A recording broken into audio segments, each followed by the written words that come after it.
As freelancers, we love hearing the word yes. When a client says yes to a proposal, how about when a client says yes to paying an invoice on time? That's always a great moment. But I want to argue that saying no is one of the most powerful words you could say when you're growing your freelance business. Saying the word no is going to define who you are as a freelancer. I remember when I started out, I said yes to about everything.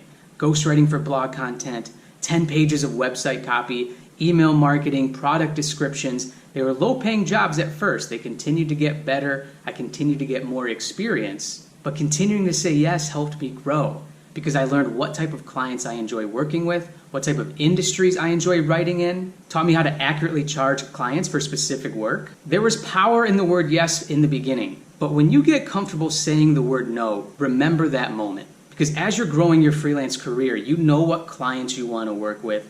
You know what projects are going to be rewarding for you, both financially and personally. That's the moment that matters. Saying no to those clients, those projects that are not going to grow your freelance business into what you envisioned when you started. So if a new client comes to you, they're going to pay you your rate, pay you very well, but you know after speaking with them that they seem like they may be tough to work with. You're not familiar with the industry that they're in. Overall, it just doesn't seem like the right fit. It's okay to say no to that, and that moment is so powerful. You earn that right to say no. And it's nothing against the client. You know the clients you want to work with. You know the process that you have in place. If it just didn't seem the right fit, go ahead and say no. And remember this, when you say the word no, you're opening up the door for the right yes.